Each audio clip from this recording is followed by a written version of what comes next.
Welcome to the Cardiac EMA Learner Series, a unique video tutorial program under the aegis of Indian Association of Cardiac Imaging. This program is focused on beginners and intermediate images with learning happening through short sessions and case-based discussions. We are grateful to experts from different parts of India who have helped us in putting this program together. Please do feel free to give us your feedback so we can continually improve such training opportunities. This session is brought to you by Dr. Onkar Auti from Ruby Hall Clinic, Pune. He is a consultant radiologist with special interest in cardiac imaging. He finished his fellowship training for Level 3 certification by the European Association of Cardiovascular Imaging and has published more than 7 articles in peer-reviewed journal and has written a few textbook chapters related to cardiac imaging. He is also an executive committee member of the Indian Association of Cardiac Imaging and has delivered multiple talks in national and international conferences. Hello everyone, I am Dr. Omkar Auti and I am going to discuss CMR assessment in congenital heart disease part 1. Why we are doing cardiac MR in congenital heart diseases? As we know, the cardiac MR is multiplanar imaging and has a very high spatial resolution in cardiac imaging. So it gives us a very good anatomical details in congenital heart diseases.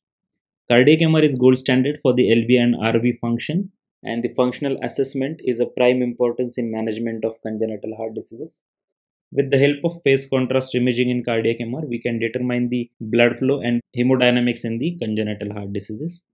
Usual indication: corrected cases of tetralogy of Fallot, Ebstein's anomaly, and complex congenital heart diseases. What we are going to discuss in this topic is what is the basic protocol for congenital heart disease, what should be the basic approach towards the congenital heart disease on cardiac MRI, cardiac MR assessment in cases of TOF and Ebstein's anomaly. For the basic cardiac MR protocol in congenital heart diseases, we start with the localizes, then the black blood and white blood static images covering the chest. The most important sequences in the cardiac MR protocol are the cine stacks acquired in the standard axial and coronal planes.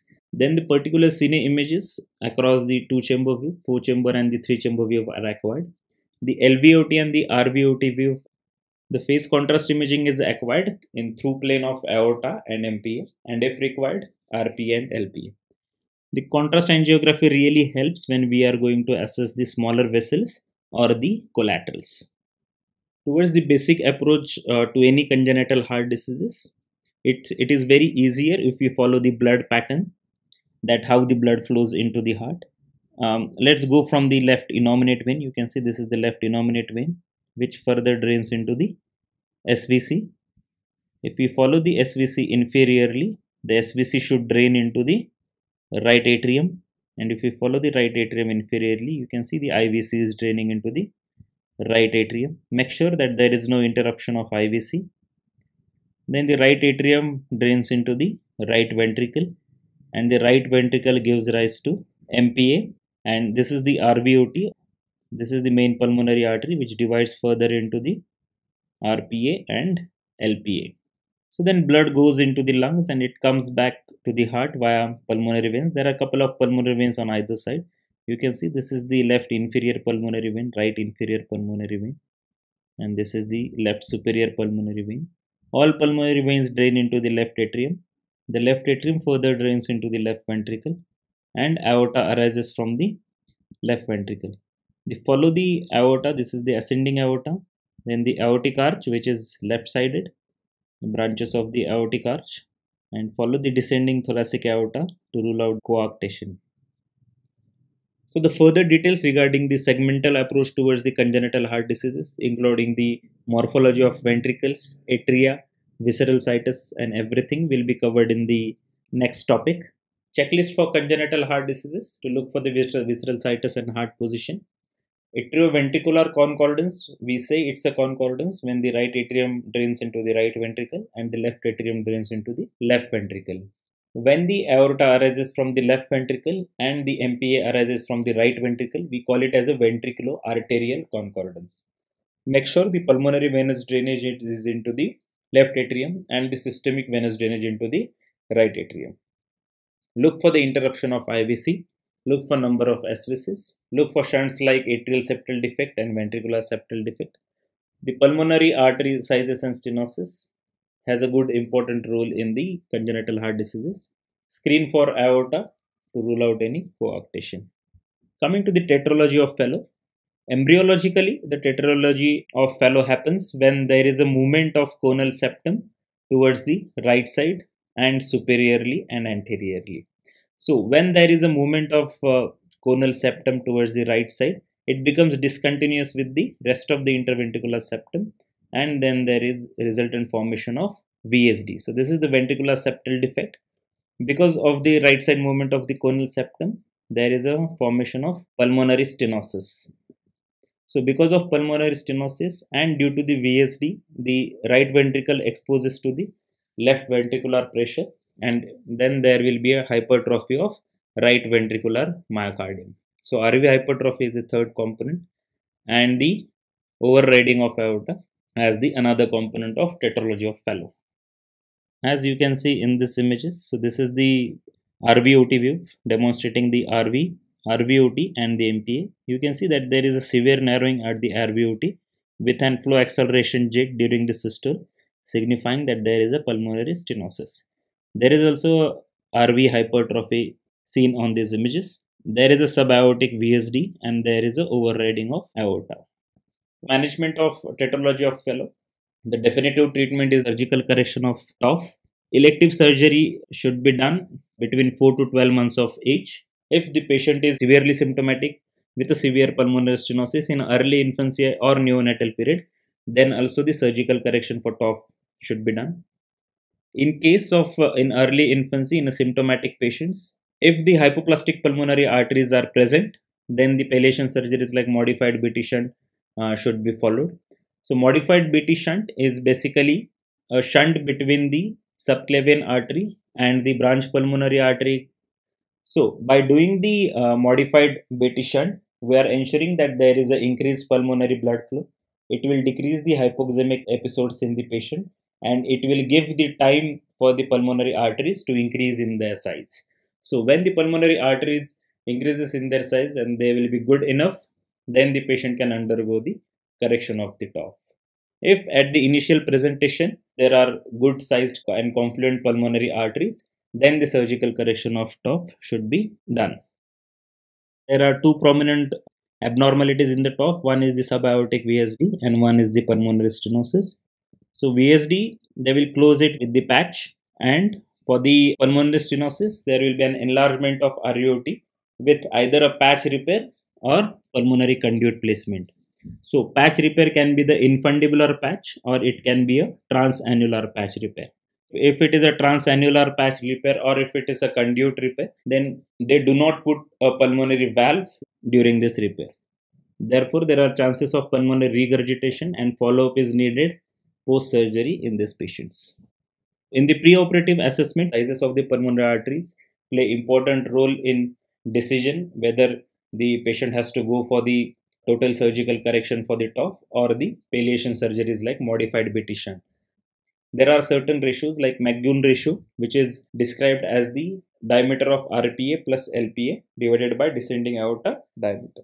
So the RPA and LPA diameters are to be taken just before the bifurcation. So this is the RPA, this is the diameter taken just before the bifurcation. This is the LPA and this is the diameter measurement. This is the aorta dimension. So the normal McGoon's ratio is more than 2. The adequate McGoon's ratio for VSD closure, it varies from surgeon to surgeon and patient to patient. But usually the range of 1.2 to 1.6, if it is more than that, then the pulmonary arteries are supposed to be good sized. Other important factors in the preoperative assessment is the rootability of the aorta. On the cardiac MR, we see the LV, VSD and the aorta in one plane, then we can say that the aorta is rootable to the LV. So on this image, you can see the subaortic VSD and the overriding of aorta. So the proposed VSD patch will come and align like this. So now we can say that the aorta is routable to the LV. If on cardiac MRI we cannot see the aorta, LV and the VSD in one plane, then we can say the aorta is not routable to the LV. Second important factor is the coronary artery assessment. 5 to 12% cases of TAU, they have associated coronary artery anomalies. So not all coronary artery anomalies are significant deciding the surgical approach. However, if there is a prominent coronary artery or a branch of coronary artery which is anterior to the RVOT is considered as a significant coronary artery anomaly to decide the surgical management of TAU. As we have seen in the surgical management, we enlarge the RVOT with a patch repair. So when we are going to put a patch, this is the anterior right ventriculotomy incision. If there is a prominent coronary artery passing anterior to the RVOT, then there will be a chances of injury to the coronary artery and subsequent complications. So to avoid that, patient usually they are treated with the placement of pulmonary conduit. Because are the dilated aortopulmonary collaterals. If they are big in size, they have to be obliterated during the surgery of the TAU. If there are multiple MAPCAs and they supply the large number of lung segments, then the surgical unifocalization of MAPCAs can be done. As we see that there is an importance of pulmonary artery sizes in the management of TAU, the specialized view for the RPA and LPA can be taken. So how to take a RPA view? Take out the axial stack at the level of RPA, and then the plane of axis should be along the long axis of the RPA from its origin to its bifurcation. And when you acquire the images, you can see the entire length of RPA. Similarly, for the LPA, plane along the long axis of the LPA should be taken, and the entire length of LPA can be seen on acquisition of images. We are seeing one case, 12-year-old male, known case of TAU, post right modified petition, came for the cardiac MR assessment. So again, according to our basic approach, we are going to see this case. So first is the innominate vein. Innominate vein drains into the SVC. There is single SVC. There is no SVC on the left side. The right-sided SVC drains into the right atrium. If I follow the right atrium inferiorly, I can see the IVC is draining into the right atrium. There is no interruption. The hepatic veins are draining into the IVC normally. Then the right atrium drains into the right ventricle. I can see some hypertrophy of the RV myocardium. I can see that there is a ventricular septal defect. So this is the RV cavity, this is the LV cavity, and this is the VSD. And from the RV, this is the RVOT. There is a muscle hypertrophy in the RVOT and there is significant narrowing. This is the MPA. MPA appears small in size and there is significant pulmonary stenosis. The MPA further bifurcates into the LPA and the RPA over here. Along with that, I am seeing a small vessel which is draining into the RPA, and if I follow it superiorly, it is coming from the subclavian artery. So it is a right modified petition and it appears patent on these images. So all pulmonary veins are draining into the left atrium. Left atrium drains into the left ventricle, and then aorta arises from the left ventricle. Follow the aorta. Aortic arch is left sided.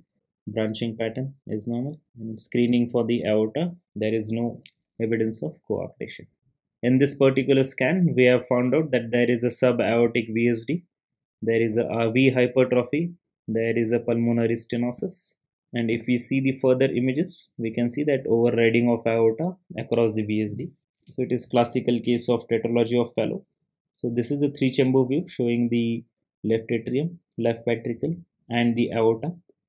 We are seeing the LV, VSD, and the aorta in one plane. So we can say the aorta is routable to the. This is the RVOT view showing the RV. There is small sized MPA, and you can see that there is a pulmonary stenosis at valvular level. Getting the details of branch pulmonary arteries, I'm going to take the RPA view, will give me the RPA view. So in the RPA and LPA, you can take the cine images as well as high resolution black blood images. So these are high resolution black blood images.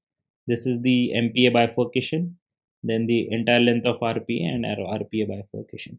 Similar views for the LPA. So this is the main pulmonary artery and the LPA. So in this patient, there is subaortic VSD, there is pulmonary stenosis, RV hypertrophy, overriding of aorta. So classical case of tetralogy of Fallot. The McGuinn's ratio is 1.5. The modified right BT shunt is patent. As we know, in the correction of the TOF, patch closure of the RVOT or the RVOT conduit, and we place it without the pulmonary valve. This patient may develop pulmonary regurgitation, and due to the pulmonary regurgitation, there will be a progressive RV dilatation and dysfunction, which further increases the pulmonary regurgitation. Eventually, the patient undergo the irreversible RV dysfunction. That's why we need to intervene in between if such patients came with the help of pulmonary valve replacement surgery. Not all patients of corrected TOF require the PVR surgery. The decision of PVR surgery can be taken according to the patient's symptoms, status of RV, and status of pulmonary regurgitation. The timing of PR should be early enough to prevent irreversible RV dysfunction, and it should be late enough to decrease the number of re-interventions. So the guidelines for the PVR according to the symptoms of the patient, the severe PR, the RV dilatation, dysfunction.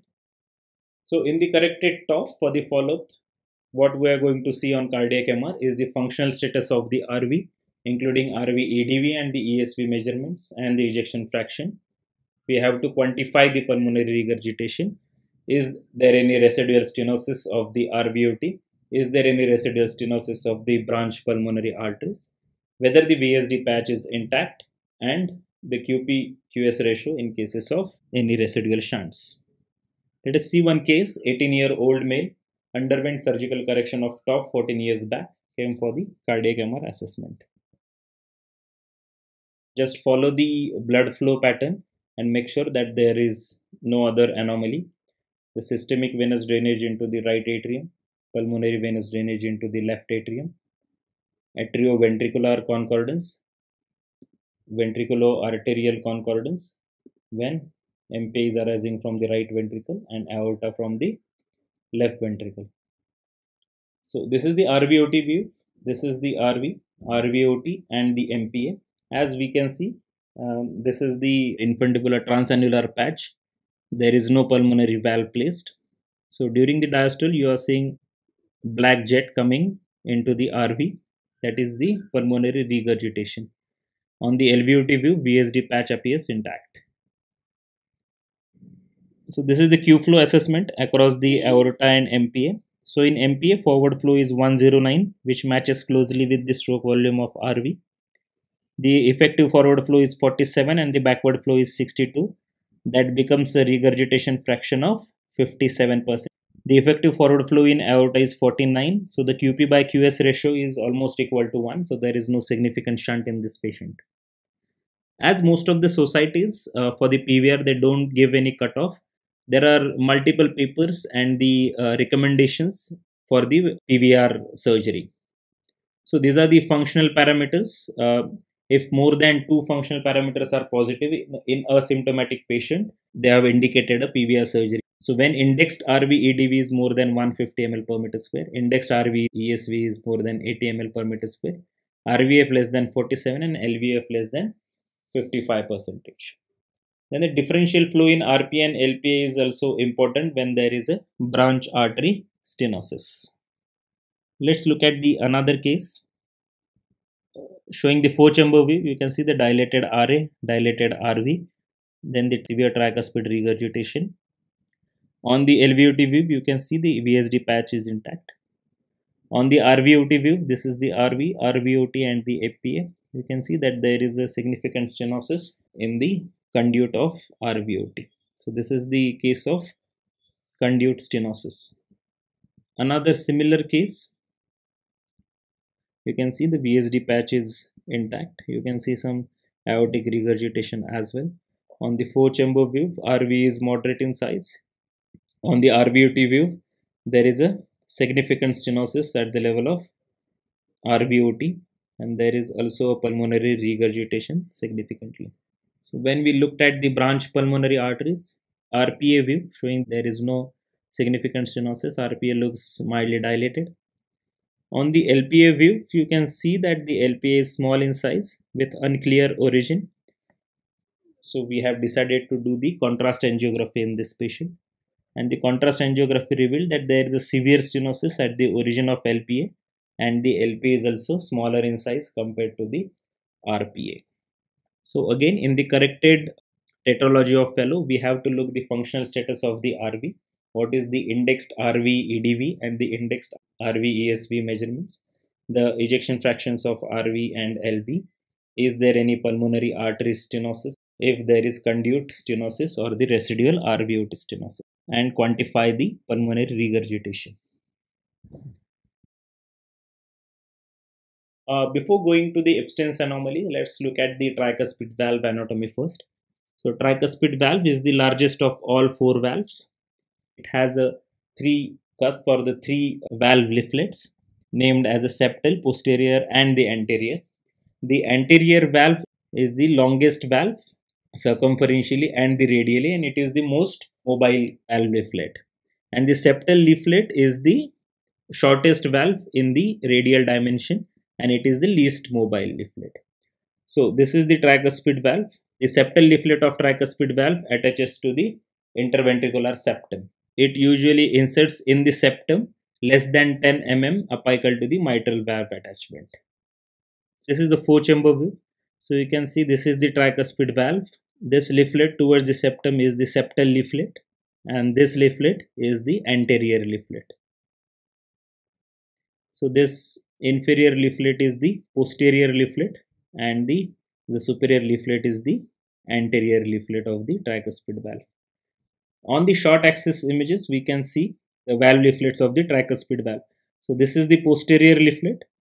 This entire thing is the anterior leaflet, and this is the septal leaflet of tricuspid valves. So when we are dealing with the tricuspid valve pathologies, it is very important to acquire the short axis images. Ebstein's anomaly. It is an anomaly where the apical displacement of the attachment of tricuspid valve is more than 8 mm per meter square distal to the mitral valve attachment. So this is the normal attachment of mitral valve, and this is the tricuspid valve. You can see in the second image there is a apical displacement of the tricuspid valve attachment. Usually the septal and the posterior leaflet of tricuspid valve take part into the Ebstein's anomaly. The RV is divided into the two parts. One part is called as the atrialized RV, which is towards the RA, and one part is called as the functional RV.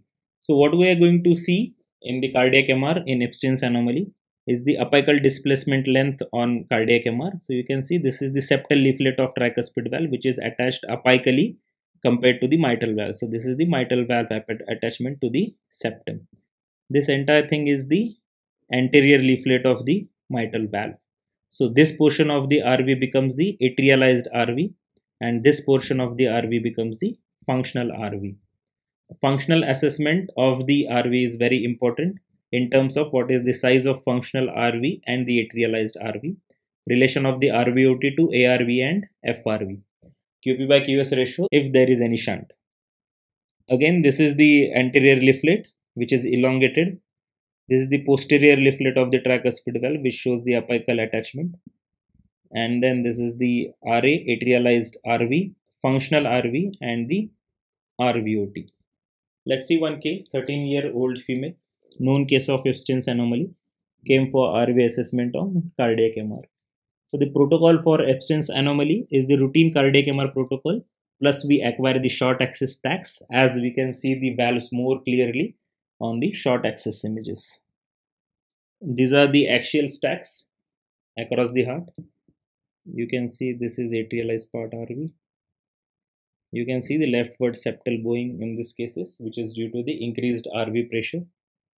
This is the four-chamber view. You can see this is the septal leaflet, which has apically displaced, or the attachment is apically moved.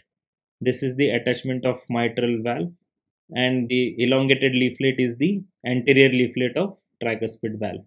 So this is the atrialized RV, this is RA, and this is the functional RV. So on the short axis images, you can see the tricuspid valve leaflet. So this entire leaflet is the anterior leaflet of the tricuspid valve. So as there is apical displacement of septal and the posterior valve, you cannot see a posterior valve. So this part is the atrialized RV and this part is the functional RV. So in the RVOT images, you can see the functional RV as well as the RVOT and then the MPA. As you can see in this RVOT view, the RVOT itself takes part in the function of the RV to propel the blood into the MPA. So it is very important to include the RVOT as a part of functional RV when we are assessing it. So the functional RV also includes the volume of the RVOT. So the size of the functional RV is 50 ml per meter square along with the RVOT. The ejection fraction is good, 57%. The atrialized RV is 60 ml per meter square. So it is very important for us to quantify this tricuspid regurgitation associated with Ebstein's anomaly. So tricuspid regurgitation gives by the stroke volume of the functional RV minus stroke volume of the MPA. So stroke volume of functional RV we calculate using the CineStat, and the stroke volume of MPA we calculate using the phase contrast imaging. Learning points. What is the basic approach towards the congenital heart diseases? As we know, cardiac MR is gold standard for LV and RV functional assessment. Phase contrast imaging is a very important tool for the flow and the shunt quantification as well as the quantification of tricuspid regurgitation in Ebstein's anomaly. In corrected TOF, CMR plays a very important role in follow-up of this patient and if there is any indication for the pulmonary valve replacement. In Ebstein's anomaly, cardiac MR plays a very important role in calculating what is the size of the functional RV. So if the size of functional RV in the Ebstein's anomaly is good enough, then patient can undergo corrective surgery for the Ebstein's anomaly. Thank you very much.